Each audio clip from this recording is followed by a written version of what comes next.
Nintendo certainly pulled a weird move with Splatoon.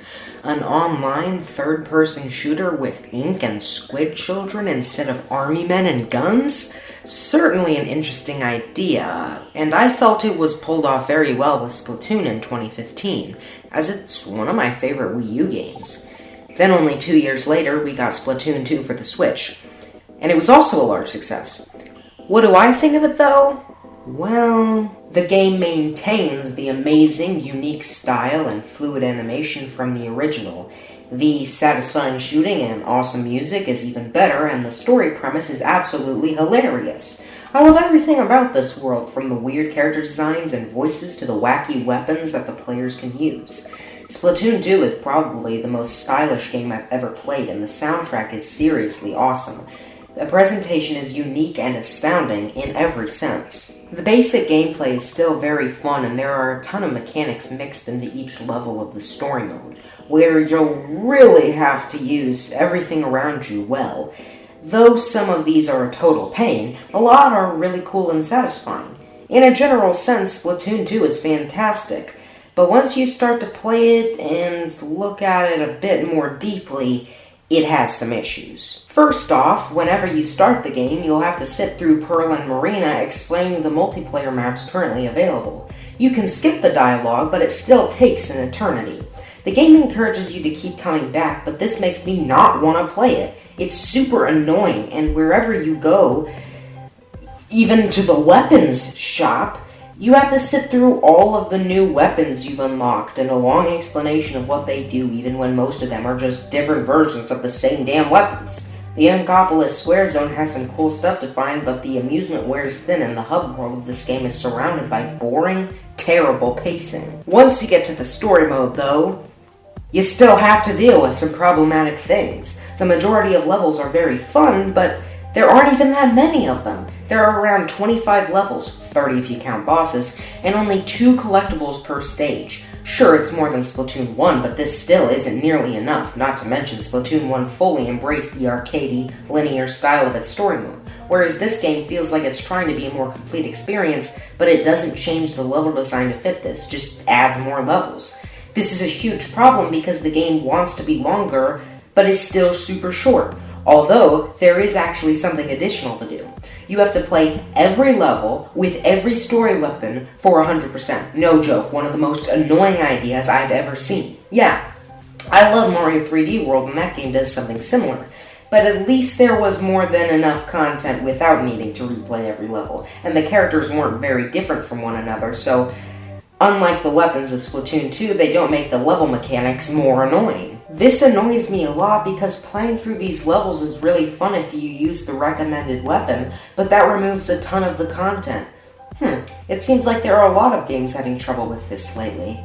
I also have a major problem with the fact that many of these levels just feel lazy to me. Even if they are super fun, they often don't show off the awesome style nearly as well as the hub worlds or multiplayer maps. And most of this is due to repeating enemies and extremely linear stages. These are serious problems, but the game is still fantastic, the levels are fun, the shooting interesting, and the humor hysterical.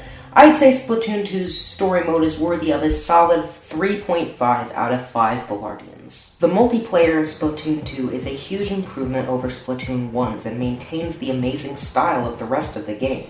There are many awesome weapons to use, and they each have advantages and disadvantages. There are also a lot of stages, and though they are somewhat basic, they have thoroughly fun design and colorful visuals. Sadly, there are only 2 stages available every hour, I believe, so you might have to repeat the same stages a little, which I find to be a very odd choice. The gameplay here is very fun and satisfying, and it's one of the few times I've truly enjoyed myself with an online multiplayer game. Whether you play this with friends or random people, this is an incredibly addictive game with a lot of wacky and cool ideas that really push this to be one of my favorite multiplayer experiences ever. There's a lot of great charm here, and though it sadly doesn't innovate much from Splatoon 1, it's certainly great in its own right.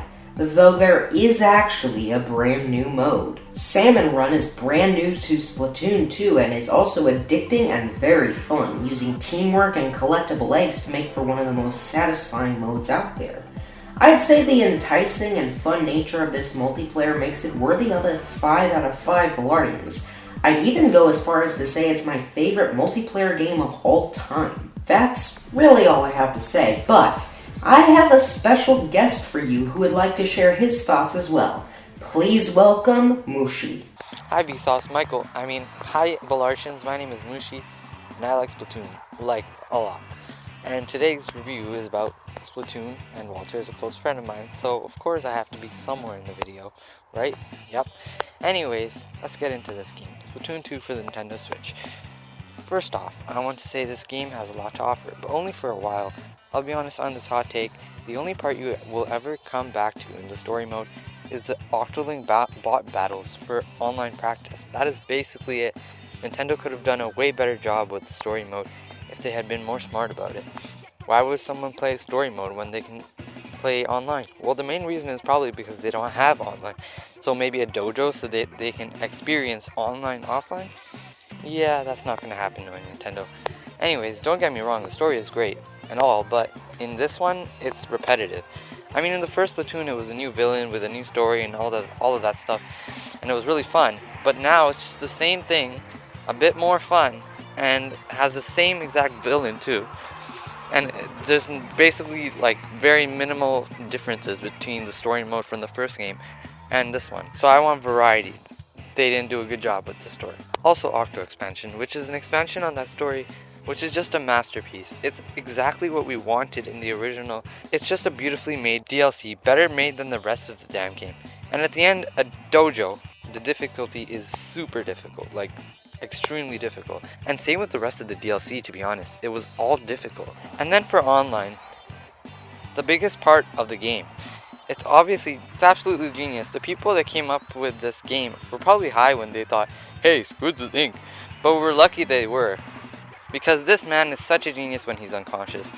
He turned the only genre most kids aren't allowed to play, shooters, because of the violence and gore, into a cartoon-style, fun, non-violent shooter, but without making it too childish to the point where the adults lose attention too. The mechanics are genius as well. The limits to being squid and an inkling, and specific things you do in each form. For example, shooting can only be done in inkling form, and you can only go through vents and fences and stuff like that as a squid. Anyways, as I was saying, the online mode. It's all up mastermind. Regular battles are great, just tiny packages of classic chaos.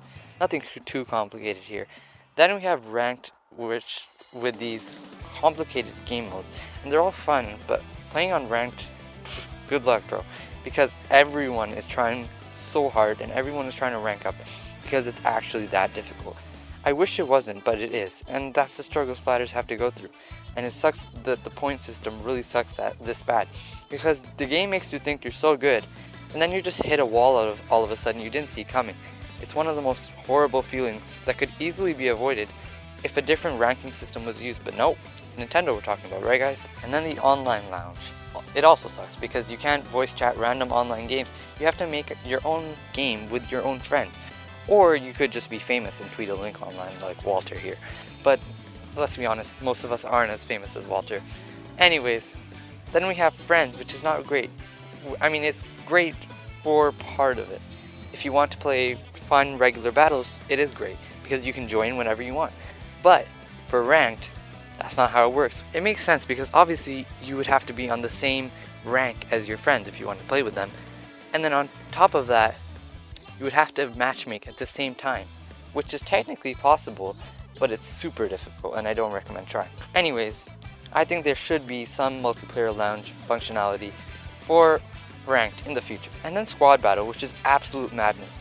You will guaranteed lose every single game you start, but this time it doesn't matter, which is actually a relief. Anyways, that's all the modes, and I've basically summed up everything about the game except for the shoal, which is just LAN central. It's like private battle in lobby, but with Grisco on all the time, and it's LAN. Anyways, that's everything I have to say about Splatoon 2. Enjoy the rest of the video. Back to you, Walter. Thank you, Musi, for your thoughts. So, what is my official score for Splatoon 2 as a total package? 4 out of 5 Ballardians. One of the greatest multiplayer experiences with an amazing soundtrack and great style is slightly brought down by a repetitive and weak single-player experience. Splatoon 2 is a great game for when you want to play with others, but maybe consider other options if you just want to play alone.